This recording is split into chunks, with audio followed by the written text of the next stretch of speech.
12। शांतनु अपने परामर्श कक्ष में बैठे सूचनाएं सुन रहे थे। एक के बाद एक चर आ रहा था और विभिन्न क्षेत्रों के समाचार उन्हें दे रहा था। शांतनु मानो राजा की दिनचर्या मात्र पूरी कर रहे थे। उन समाचारों में कुछ भी असाधारण नहीं था।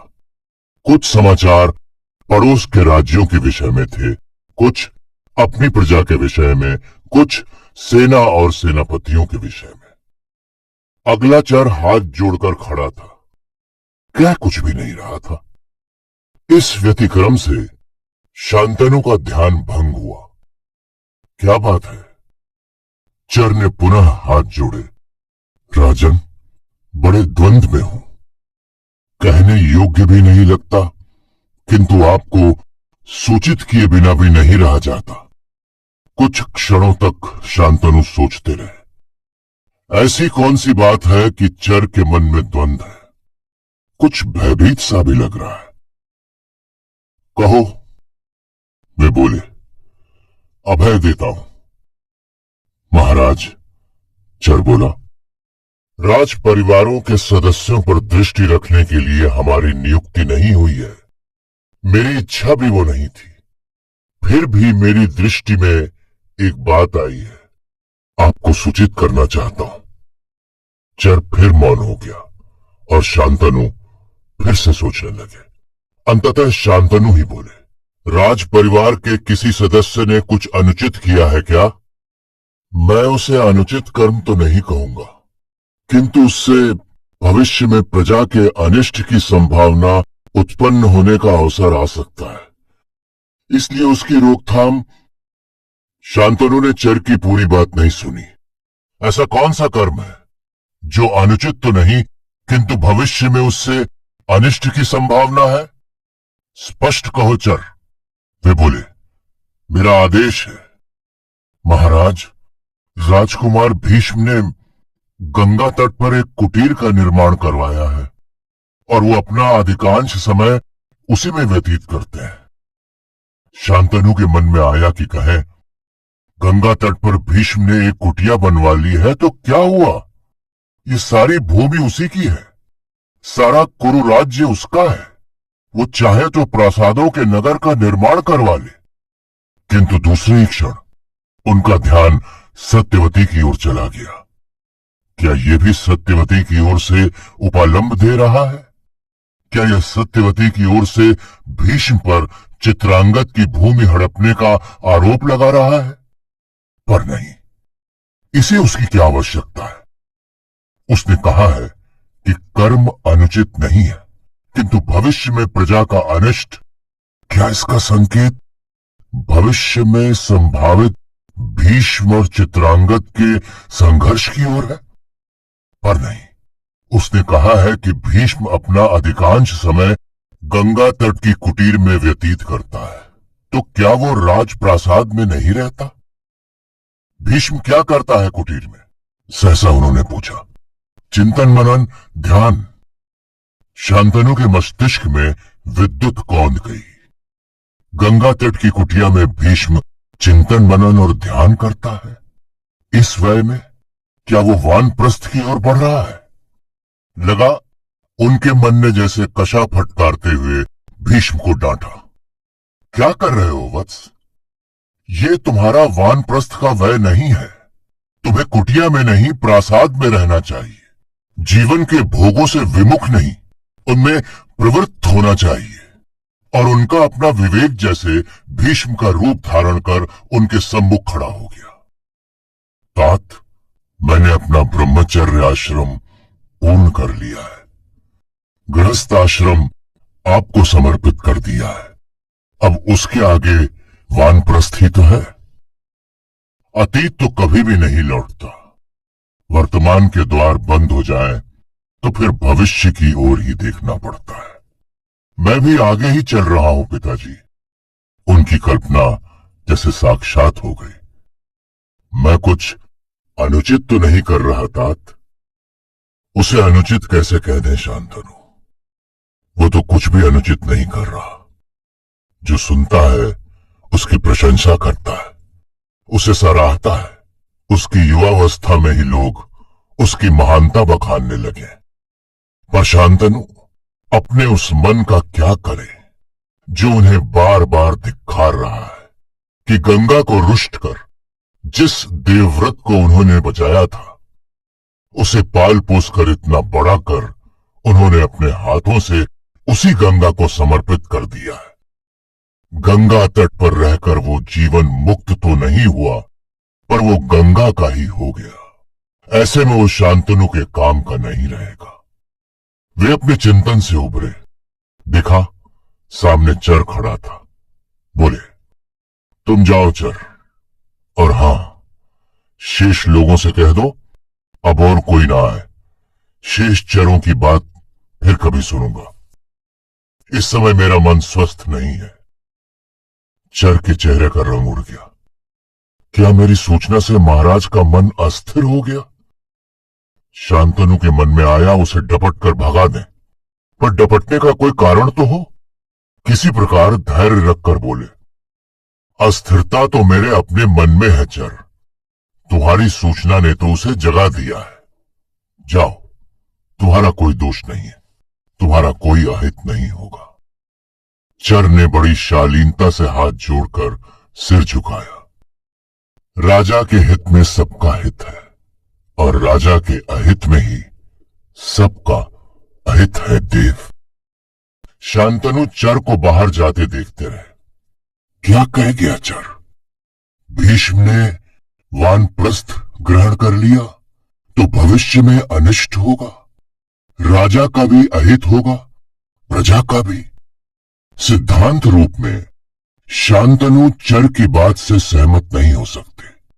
हो सकता है वो चर का भी सत्य ना हो, मात्र उसका शिष्टाचार हो, राजा की चाटुकारिता हो, किंतु भीष्म के संदर्भ में वो सत्य ही बोल गया।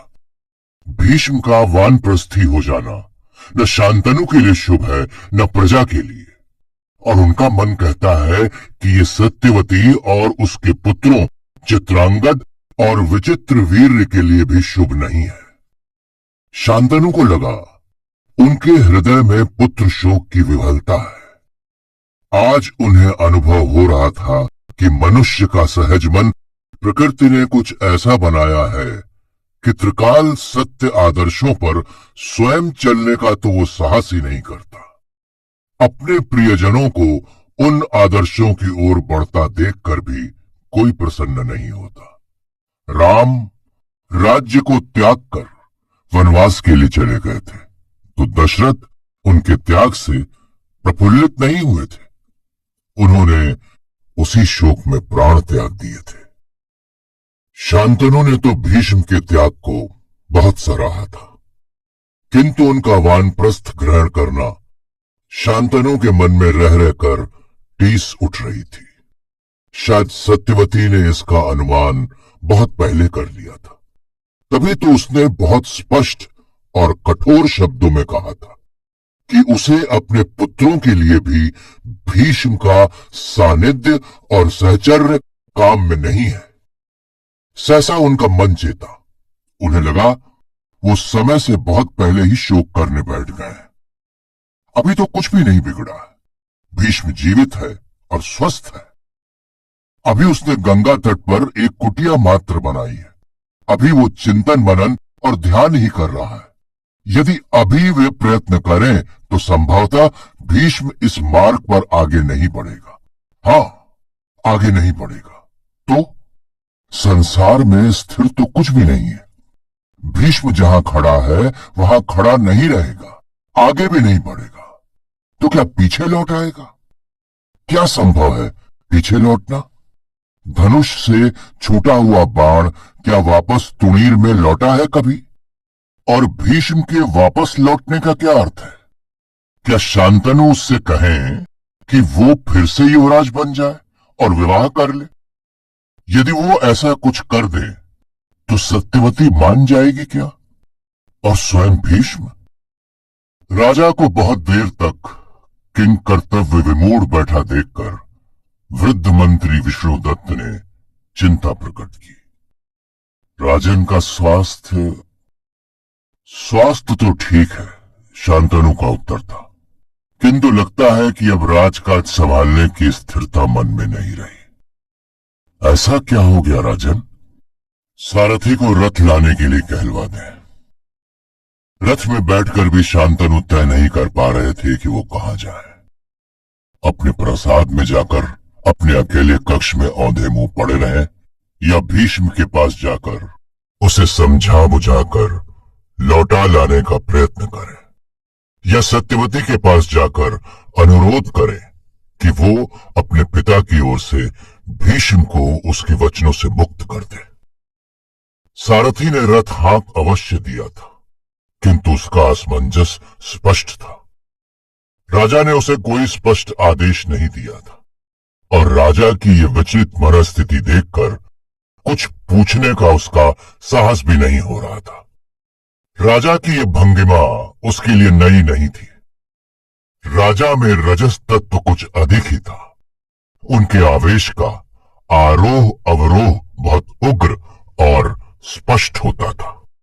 जब पहली बार यमुना तट पर सत्यवती को देखकर दास राज से याचना कर राजा निराश हुए थे, तब भी उनकी स्थिति कुछ ऐसी ही हो गई थी, शायद इससे भी कहीं हीनतर।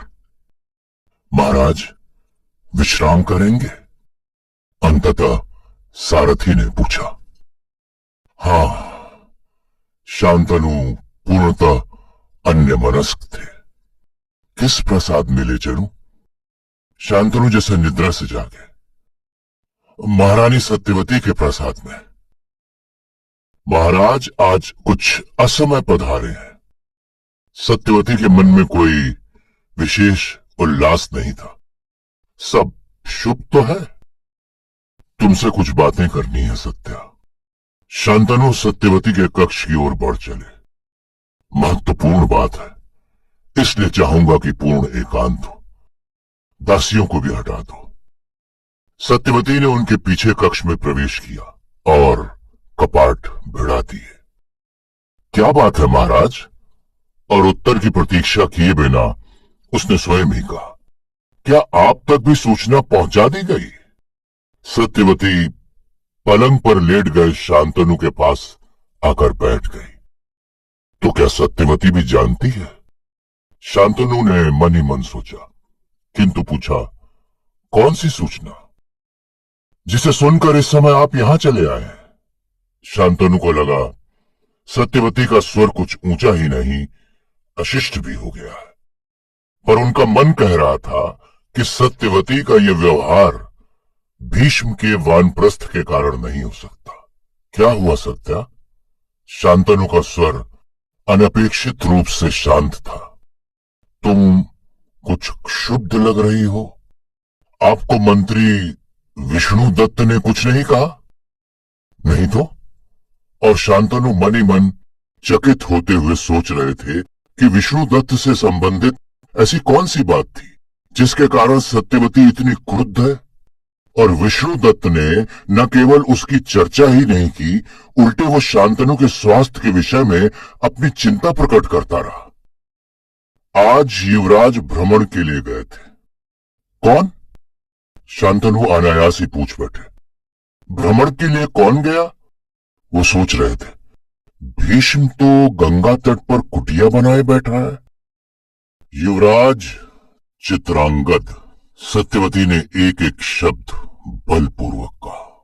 ओह, ये उस 10 बरस के छोकरे की चर्चा भी नाम से नहीं, युवराज पद से करती है, जैसे हर क्षण अपने आप को भी याद दिलाती रहती है, और उन्हें भी कि युवराज भीष्म नहीं, चित्रांगद है।